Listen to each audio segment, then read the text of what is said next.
2026 is shaping up to be a pretty special year. We've got two huge milestones coming up, the 250th anniversary of the United States and the 80th anniversary of the Italian Republic. So to celebrate, we're diving into the stories of the unsung Italian heroes who really helped build America. And today we're focusing on New England, where immigrants literally carved a future out of stone and fought for their place in a brand new world. The theme for the whole celebration is Two Anniversaries, One Heart. And it just nails it, doesn't it? It perfectly captures this shared history between two nations, a history that's all tangled up in the journeys of millions of immigrants who packed up their hopes and their skills and brought it all to America. All right, so for our story, we're going to zoom in on one specific corner of the country, New England.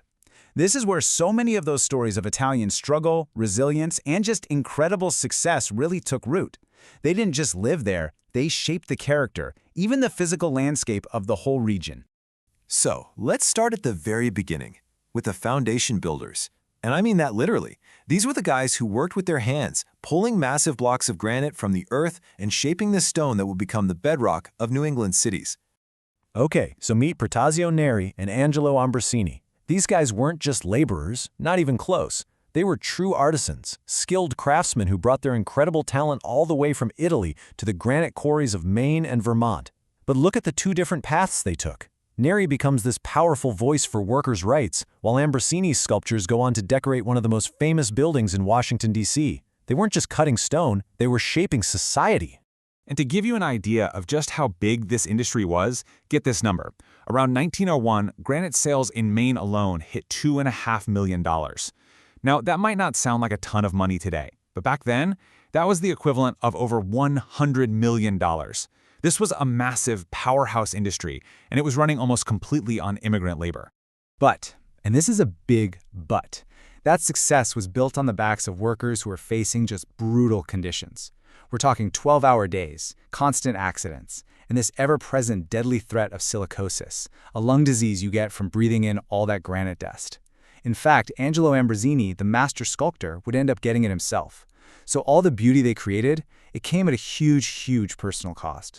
So fighting for better pay and safer conditions in the quarries, that was just the first step. The next generation of Italian Americans, they knew that to really change things, they needed something more. They needed a political voice. They needed a seat at the table where the decisions were being made. And wow, when they got going, their progress was just staggering. I mean, look at this timeline of political firsts. It tells an incredible story of breaking down barriers. You start with George Scigliano getting into state politics in 1903, then John Pastore becomes the first Italian-American governor in the entire country, and then a U.S. senator. And it all culminates with Ella Grasso's historic election.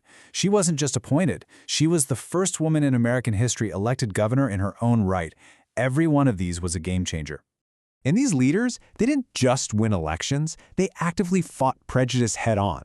There's this great story where a Massachusetts senator makes fun of Italians, and George Scigliano just fires back with this incredible, eloquent defense of his heritage. He reminds everyone of a lineage that goes all the way back to ancient Rome. He basically refused to let anyone's bigotry define his community. What a legend. And that legacy of leadership just kept expanding. I mean, you have people like John Volpe, who went from being governor of Massachusetts all the way to a U.S. cabinet position. You have Theodore Mauro, who completely revitalized the city of Springfield. And then there's Eileen Dondero Foley, an absolute trailblazer who led Portsmouth, New Hampshire for an incredible 16 years. Now, to really get what these politicians were up against, you have to understand things like the Padrone system. This was basically institutionalized exploitation. A boss, the padrone, controlled literally every part of a new immigrant's life, their job, their housing, their pay. It was exactly this kind of deep-rooted injustice that people like George Scigliano spent their lives fighting to dismantle. And if you want to talk about legacy, check out this amazing story. As a 5-year-old girl, Eileen Dondero Foley cut the ribbon to open the Memorial Bridge in her hometown. Fast forward 90 years. 90! After serving for years as the city's beloved mayor, she was right back there cutting the ribbon again for the bridge's grand reopening. I mean, come on. What a powerful symbol of a life completely dedicated to your community. Okay, so we've been in the quarry and we've been in the State House. For our last story, we're heading into the boxing ring. Because it was here, in the world of sports, that one man would help forge a new kind of cultural identity and become a massive symbol of pride for an entire generation. His birth name was Rocco Francis Marciano, but the world would come to know him simply as Rocky Marciano. He was the son of immigrants raised in the tough working-class city of Brockton, Massachusetts. And he took all the values of that community, hard work, discipline, humility, and he carried them right from the streets into the ring. And really, that number says it all. 49-0. 49 fights, 49 wins. To this day, he is the only heavyweight champion in the history of boxing to retire undefeated. It's a record that almost feels made up, like something out of a myth, just a testament to his unstoppable will. You know, he wasn't always the prettiest fighter to watch, not the most elegant, but he was an absolute force of nature. He had this relentless pressure and this absolutely devastating right hand. They famously nicknamed it the Susie Q, and was responsible for 43 of his wins by knockout. He was just unstoppable. And his impact went so far beyond boxing. You know that little film, Rocky? Well, when Sylvester Stallone created one of the most beloved underdog characters of all time, he named him Rocky as a direct tribute to Marciano. And just like that, a boxer from Brockton became a permanent part of the American story.